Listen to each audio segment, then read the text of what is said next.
Hi, this is Scott Garibay, and today I want to talk about Chapter 3, Vecna, Eve of Ruin. We're going to finish out the chapter content for Vecna, Eve of Ruin. And this is the Lambent Zenith chapter. And basically, finally, the player characters reach where the second piece of the Rod of 7 Pieces actually is. And it is in the heart chamber of the dust of the dead god Husk, Havoc. And this is Havoc's heart, and Havoc's heart is still alive and pumping, right? Even though its body is literally broken apart and shattered and floating in the astral sea, right? And like, this god has been forgotten and has been thrown into the astral sea, and it's dead, and its body's cracked, and it's stone, and it's hollowed out in some sections, but its heart is still beating. Is that a theological statement? I think it might be. Right? There's a lot of depth in Dungeons and Dragons, so it's just pretty profound. So the player characters reach the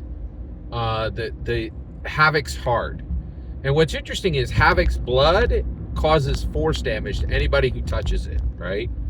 And its ventricles, some of its ventricles are caved in. And when the player characters get here, there is a Hertilod. What the heck is a Hertilod?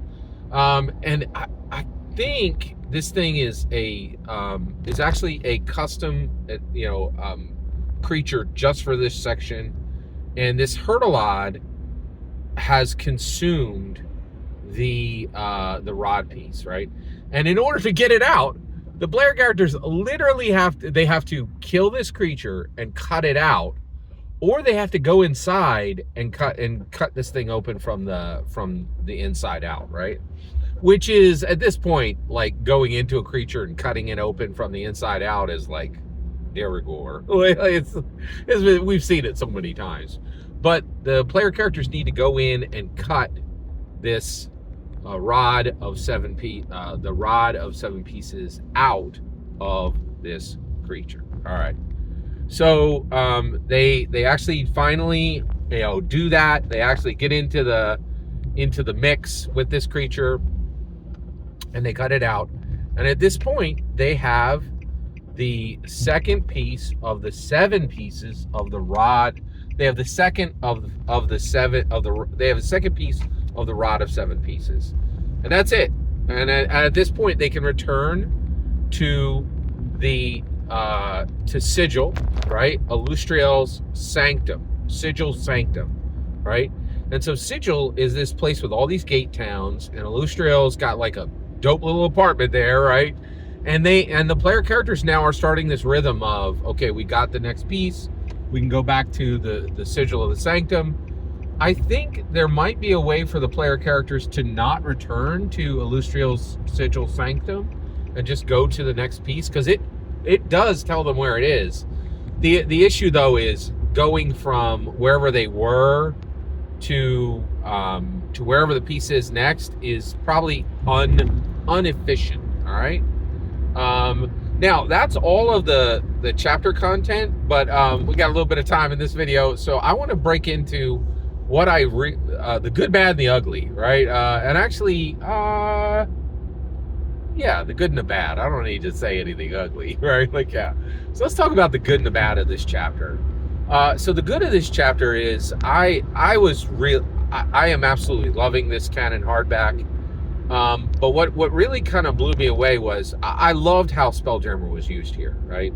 This was and also I love the timing of this, right? Spelljammer came out about a year and a half, maybe 2 years ago, and immediately it's being used in a high stakes, high level D&D canon hardback, and it's Dungeons and Dragons saying, hey, we brought Spelljammer back for a reason. We're leveraging it, right? And this is going to increasingly be not a small deal, right? There are literally 40 Dungeons and Dragons canon hardbacks in 5th era alone, right? In 5th era alone. That's astounding, right? That is truly astounding, right?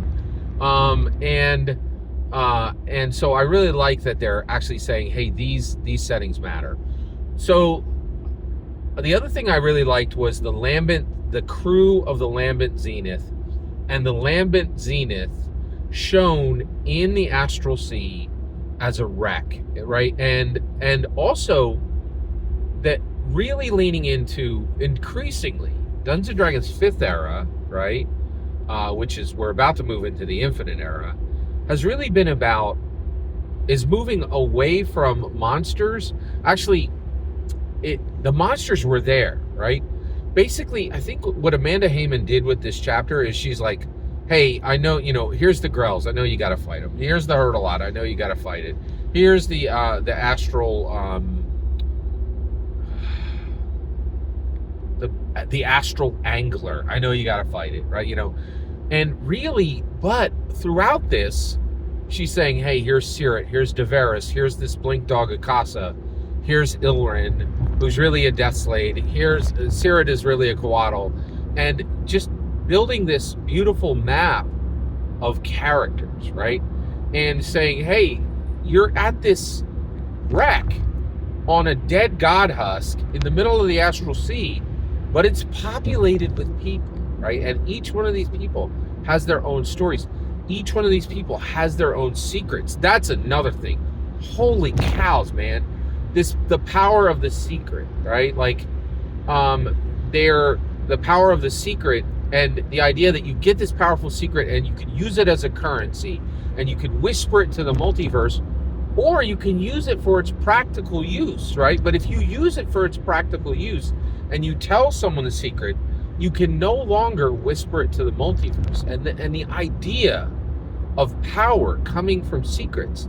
And one of the things I was thinking is that some of the ideas presented in one D&D canon hardback might be so big that it would show up in other ones, right? So like piety is in Theros, but it's used in almost no other D&D canon hardbacks. You don't really see it come up ever, right? And I actually failed one of my players a while back when we were running with a Theros component, and he was really working his piety, but he would have to remind me at the end, right? Whereas I think that this idea of the secrets and the value of the secrets is so incredibly powerful that I really think this could go far beyond this book, right? And I hope it does. I thought that was a really cool aspect. And then also just this idea that each major, and that's the other thing. So we have all these dungeon master characters, right? Other channels would call them NPCs, right? But these dungeon master characters, and again, like, what are the differentiators, right? When you have a dungeon master character, they may never have a name. So if you have a character that doesn't have a name and doesn't have a secret, but then you might have a character who has a name, right?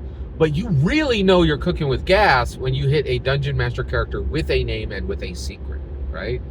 And that is a power currency. It is phenomenal. It is truly incredible to just see, how this whole thing works and how powerful it is.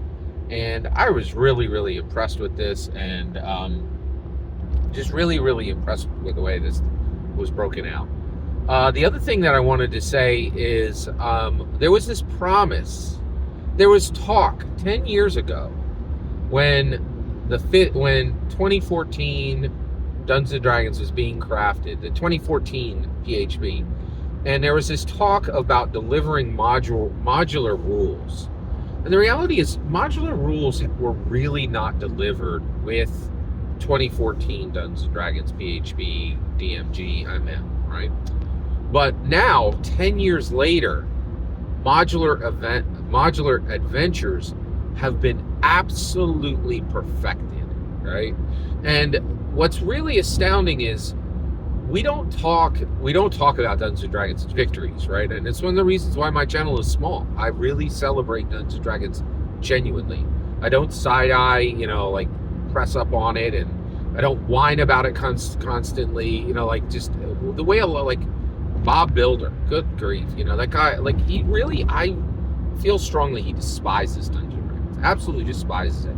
And he's, you can really see he's kind of getting twisted up because he's got like this channel dedicated to Dungeons and Dragons, and he's constantly complaining about it, right? But one of the things that really blew me away, that I thought I was really profoundly impacted by, was just how, when you look at Amanda Hayman's masterpiece here, after, well, it's not as good as, well, yeah, I think Strixhaven is a more important book, but this is her second book that she's led. And when you look at this, what you really are seeing is every single one. So you have the core, you have the frame story, right? You have, we have to defeat Vecna, right? And then they're going on this adventure to get these rod pieces in order to defeat Vecna, right? But each one of these ventures, you could pull this right out and run it. And if you change the rod piece, it doesn't even have to be connected to the Vecna story, right? And so what this, and the brilliant thing about this is, what did this allow Dungeons & Dragons to accomplish, right? So many of their stories are like this. It has a frame story, and then they're bringing in different writers to write each one of the elements within the frame story, and then you have one overarching story architect, right? So you have story contributors and a story architect, and this is why Dungeons & Dragons is capable of routinely delivering a banger adventure every 3 months that captures the hearts and minds of the majority of people who are talking about TTRPGs online, right? And it is stunning, and it is not seen anywhere else. This structure, right, of being able to bring in story contributors. And that's another thing, is like they have an engine to develop Dungeons & Dragons writers, right? And Dungeons & Dragons contributors and Dungeons & Dragons artists. And this structure is sound, and it is on rails. It is just chugga, chugga, chugga, chugga, chugga, chugga, chugga. This thing is smooth as glass, and we know we're going to get a banger D&D canon hardback every 3 months. And no other company in tabletop role-playing games has been able to even come close to this amount of stability, this amount of delivery, this amount of quality control, right? You know, they reprinted Book of Many Things, right? Like they were like, this doesn't meet quality standards. We sent it out to a few people, throw all that out. And no one else in the industry can do this. Famously, MCDM sent books to people and then sent them stickers to fix the books. Like, it was Darrington Press with, you know, like there was I remember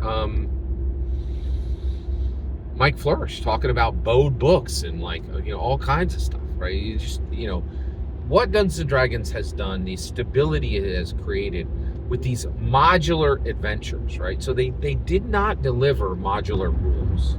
They absolutely have perfected modular adventures. And these things can be taken apart like a pomegranate, right? And you can get a segment, or you can get a seed, or you can have the whole thing, right? And it's incredible. It is an absolutely incredible, right? And I really loved Chapter 3. I really loved just the relationships between Deveris and Sirit, Deveris and Rosebud and Ikasa, and you know, the dastardly deeds of Ilren, and it was really masterfully delivered, and I was extremely impressed with it. Every single word you just heard is my humble opinion. What's important is when I get to hear your humble opinion, when you get in the comments and send your traffic. Please consider subscribing, and have a fetch millennium.